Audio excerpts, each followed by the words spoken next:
ನಮಸ್ಕಾರ ಎಲ್ರಿಗೂ welcome back to my YouTube channel Ganesh stars. ನಾವಿವತ್ತು ಸೂಪರ್ ಹೆಲ್ದಿಯಾಗಿರೋ ಬೆಟ್ಟದ ನೆಲ್ಲಿಕಾಯಿ ಮತ್ತು ವಿಳೆದೆಲೆ ಹಾಕಿ ಒಂದು ಟೇಸ್ಟಿಯಾಗಿರೋ ರಸಮ್ ಮಾಡೋಣ ಬನ್ನಿ. ನಾನು ಮೊದಲಿಗೆ ಇಲ್ಲಿ ಒಂದು ಚಿಕ್ಕ ಕುಕ್ಕರ್ ತೊಗೊಂಡು ಅದಕ್ಕೆ ಸ್ವಲ್ಪ ತೊಗರಿಬೇಳೆ ತೊಳೆದು ಹಾಕ್ಕೊಳ್ತಾ ಇದ್ದೀನಿ. ಮತ್ತು 1.5 ಟೊಮೆಟೊ, ಒಂದು ಆ್ಯಪಲ್ ಟೊಮೆಟೊ ತೊಗೊಂಡಿದ್ದೀನಿ, ಒಂದು ಹುಳಿ ಟೊಮೆಟೊ ತೊಗೊಂಡಿದ್ದೀನಿ, ಮತ್ತು 3 ಬೆಟ್ಟದ ನೆಲ್ಲಿಕಾಯಿನ ತೊಗೊಂಡಿದ್ದೀನಿ.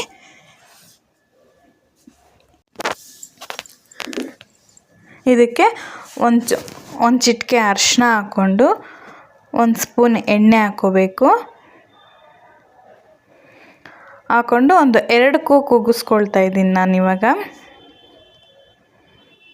ಅದು ಕೂಗ್ತಾ ಇರಲಿ ಅಷ್ಟೊತ್ತಿಗೆ ನಾನಿಲ್ಲಿ ಒಂದು ಫ್ರೈಯಿಂಗ್ ಪ್ಯಾನ್ ತೊಗೊಂಡು ಅದಕ್ಕೆ 2 ಸ್ಪೂನ್ ಜೀರಿಗೆ, ಮೆಣಸು ಮತ್ತು ಒಂದು 1/4 ಚಮಚದಷ್ಟು ಮೆಂತ್ಯನ ಹಾಕ್ಕೊಂಡು ಹುರ್ಕೊಳ್ತಾ ಇದ್ದೀನಿ.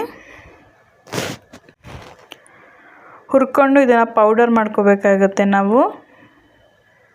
ಮತ್ತು ಈಗ ಮಿಕ್ಸಿ ಜಾರ್ಗೆ ನಾನು ಏನು ಹುರ್ಕೊಂಡಿದ್ವಲ್ಲ ಅದನ್ನು ಹಾಕ್ಕೊಂಡು ಕೊತ್ತಂಬರಿ ಸೊಪ್ಪು, ಬೆಳ್ಳುಳ್ಳಿ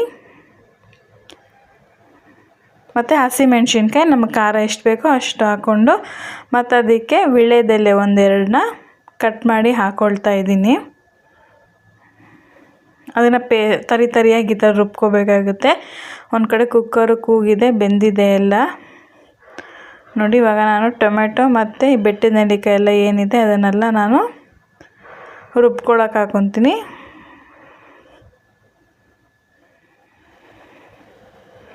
ನೋಡಿ ಕಾಯಿ ಬೆಂದಿದೆ ನೀಟಾಗಿ. ನೋಡಿ ಹಿಂಗೆ 1 ಸ್ಪೂನ್ ತೊಗೊಂಡು ಇದು ಮಾಡಿದ್ರೆ ಸಾಕು. ಬೀಜ ತೆಗೆದ್ಬಿಟ್ಟು ಇನ್ನು ಮಿಕ್ಕಿದೆಲ್ಲ ರುಬ್ಕೊಳಕ್ಕೆ ಹಾಕ್ಕೊಳ್ಳಿ.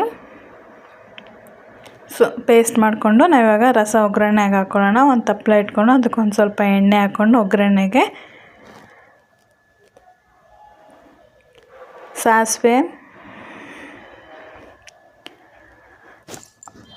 ತುಂಬ ಕೋಲ್ಡ್ ಆದಾಗ ಇಲ್ಲ ಹುಷಾರು ತಪ್ಪಿದಾಗ ಈ ಥರ ರಸಮ್ ಮಾಡಿಕೊಂಡು ಬಿಸಿ ಬಿಸಿ ಅನ್ನ ಜೊತೆ ತಿಂದರೆ ನಿಮ್ಮ ಕೋಲ್ಡ್ ಎಲ್ಲ ಎಷ್ಟೋ ರಿಲೀಫ್ ಆಗುತ್ತೆ. ಇದೊಂಥರ ಇಮ್ಯುನಿಟಿ ರಸ ಅಂತಲೇ ಹೇಳ್ಬೋದು. ಮತ್ತು ನಾನು ಇವಾಗ ಇಲ್ಲಿ ಒಗ್ಗರಣೆಗೆ ಕರಿಬೇವು, ಒಣಮೆಣ್ಸಿನ್ಕಾಯಿ, ಸ್ವಲ್ಪ ಹಿಂಗೆ ಹಾಕ್ಕೊಳ್ತಾ ಇದ್ದೀನಿ. ಮತ್ತು ನಾನೇನು ತರಿಯಾಗಿ ರುಬ್ಬಿಟ್ಕೊಂಡಿದ್ವಲ್ಲ ಅದನ್ನು ಹಾಕ್ಕೊಳ್ತಾ ಇದ್ದೀನಿ.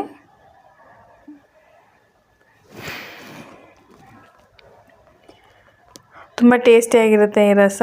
ಮತ್ತು ಟೊಮೆಟೊನು ಮತ್ತು ಬೆಟ್ಟದ ನೆಲ್ಲಿಕಾಯಿ ರುಬ್ಕೊಂಡಿದ್ದು ಪೇಸ್ಟ್ ಕೂಡ ಹಾಕ್ಕೊಳ್ತಿದ್ದೀನಿ. ಬೇಳೆ ಬೇಯಿಸ್ಕೊಂಡಿದ್ವಲ್ಲ ಅದು ಹಾಕ್ಕೊಂಡು ತೆಳ್ಳಗೆ ರಸ ಮಾಡ್ಕೋಬೇಕಾಗುತ್ತೆ. ನೀರು ಹೆಚ್ಚಿಸ್ಕೊಳ್ಳಿ.